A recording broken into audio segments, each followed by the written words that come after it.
அப்போஸ்தலருடைய நடபடிகள் 2ஆம் அதிகாரம். பெந்தகோஸ்தே என்னும் நாள் வந்தபோது அவர்கள் எல்லாரும் ஒருமனப்பட்டு ஓரிடத்தில் வந்திருந்தார்கள். அப்பொழுது பலத்த காற்று அடிக்கிற முழக்கம் போல வானத்திலிருந்து சடிதியாய் ஒரு முழக்கம் உண்டாகி அவர்கள் உட்கார்ந்திருந்த வீடு முழுவதையும் நிரப்பிற்று. அல்லாமலும் அக்கினிமயமான நாவுகள் போல பிரிந்திருக்கும் நாவுகள் அவர்களுக்கு காணப்பட்டு அவர்கள் ஒவ்வொருவர் மேலும் வந்து அமர்ந்தது.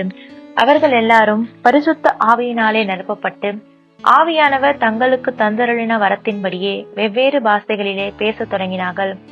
வானத்தின் கீழிருக்கிற சகல தேசத்தாரிலும் இருந்து வந்த தேவபக்தியுள்ள யூதர்கள் அப்பொழுது எருசலேமில் வாசம் பண்ணினார்கள். அந்த சத்தம் உண்டான போது திரளான ஜனங்கள் கூடி வந்து தங்கள் தங்கள் பாஷையிலே அவர்கள் பேசுகிறதை அவரவர்கள் கேட்டபடியினாலே கலக்கமடைந்தார்கள். எல்லாரும் பிரமித்து ஆச்சரியப்பட்டு ஒருவரையொருவர் பார்த்து, இதோ பேசுகிற இவர்கள் எல்லாரும் கலிலேயர் அல்லவா? அப்படி இருக்க நம்மில் அவரவர்களுடைய ஜென்ம பாஷைகளிலே இவர்கள் பேச கேட்கிறோமே, இதெப்படி? பார்த்தமரும் மேதரும் எலாமேத்தரும் மெசபதோமியா, யூதேயா, கப்பதோக்கியா, பொந்து, ஆசியா, பிரிகியா, பம்பிலியா, எகிப்து என்னும் தேசத்தார்களும் சிரேனே பட்டணத்தை சுற்றியிருக்கிற லீபியாவின் திசைகளிலே குடியிருக்கிறவர்களும் இங்கே சஞ்சரிக்கிற ரோமாபுரியாரும் யூதரும் யூத மார்க்கத்தமைந்தவர்களும் கிரேத்தரும் அரபியருமாகிய நாம் நம்முடைய பாஷைகளிலே இவர்கள் தேவனுடைய மகத்துவங்களை பேச கேட்கிறோமே என்றார்கள். எல்லாரும் பிரமித்து சந்தேகப்பட்டு இதென்னமாய் முடியுமோ என்று ஒருவரோடு ஒருவர் சொல்லிக் கொண்டார்கள். மற்றவர்களோ இவர்கள் மதுபானத்தினால் நிறைந்திருக்கிறார்கள் என்று பரியாசம் பண்ணினார்கள். அப்பொழுது பேதுரு 11 கூட நின்று அவர்களை நோக்கி உரத்த சத்தமாய், யூதர்களே, எருசலேமில் வாசம் பண்ணுகிற ஜனங்களே, நீங்கள் எல்லாரும் அறிந்து கொள்வீர்களாக என் வார்த்தைகளுக்கு செவி கொடுங்கள். நீங்கள் நினைக்கிறபடி இவர்கள் வெறி கொண்டவர்கள் அல்ல. பொழுது விடிந்து 3ஆம் மணி வேளையாய் இருக்கிறதே.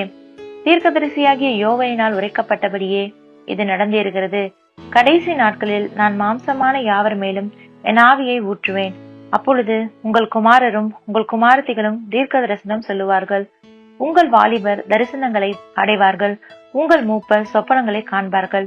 என்னுடைய ஊழியக்காரர் மேலும் என்னுடைய ஊழியக்காரிகள் மேலும் அந்நாட்களில் என் ஆவியை ஊற்றுவேன். அப்பொழுது அவர்கள் தீர்க்க தரிசனம் சொல்லுவார்கள். அல்லாமலும் உயர வானத்திலே அற்புதங்களையும் தாள பூமியிலே இரத்தம், அக்கினி, புகைக்காடாகிய அதிசயங்களையும் காட்டுவேன். கர்த்தருடைய பெரிதும் பிரகாசமான நாள் வரும் முன்னே சூரியன் இருளாகவும் சந்திரன் இரத்தமாகவும் மாறும். அப்பொழுது கர்த்தருடைய நாமத்தை தொழுது கொள்ளுகிறவனெவனோ அவன் ரட்சிக்கப்படுவான் என்று தேவன் உரைத்திருக்கிறான். இஸ்ரவேலரே, நான் சொல்லும் வார்த்தைகளை கேளுங்கள்.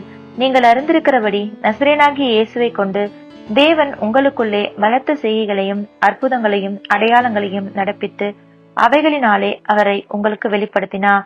அப்படி இருந்தும் தேவன் நிர்ணயித்திருந்த ஆலோசனையின்படியேயும் அவருடைய முன்னறிவிப்பின்படியேயும் ஒப்புக் கொடுக்கப்பட்ட அந்த இயேசுவை நீங்கள் பிடித்து அக்கிரமக்காரருடைய கைகளினாலே சிலுவையில் ஆணி அடித்து கொலை செய்தீர்கள்.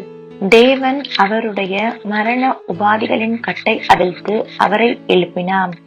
அவர் மரணத்தினால் கட்டப்பட்டிருக்க கூடாதிருந்தது. அவரை குறித்து தாவீது, கர்த்தரை எப்பொழுதும் எனக்கு முன்பாக நிறுத்தி நோக்கி கொண்டிருக்கிறேன்.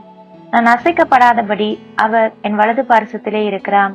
அதனாலே என் இருதயம் மகிழ்ந்தது, என் நாவு களி கூர்ந்தது, என் மாம்சமும் நம்பிக்கையோட தங்கியிருக்கும்.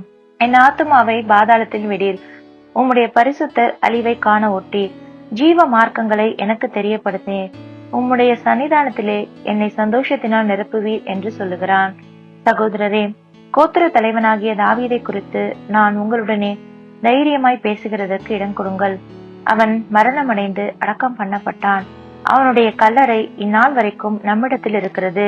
அவன் தீர்க்கதரிசியாயிருந்து உன் சிங்காசனத்தில் வீற்றிருக்க மாம்சத்தின்படி உன் சந்ததியிலே கிறிஸ்துவை எழும்ப பண்ணுவேன் என்று தேவன் தனக்கு சத்தியம் பண்ணினதை அறிந்தபடியால் அவன் கிறிஸ்துவனுடைய ஆத்துமா பாதாளத்திலே விடப்படுவதில்லை என்றும் அவருடைய மாம்சம் அழிவை காண்பதில்லை என்றும் முன்னறிந்து அவர் உயிர்த்தெழுதலை குறித்து இப்படி சொன்னான். இந்த இயேசுவை தேவன் எழுப்பினார். இதற்கு நாங்கள் எல்லாரும் சாட்சிகளாயிருக்கிறோம்.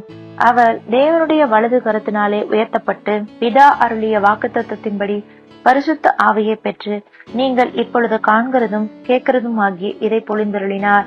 தாவீது பரலோகத்திற்கு எழுந்து போகவில்லையே.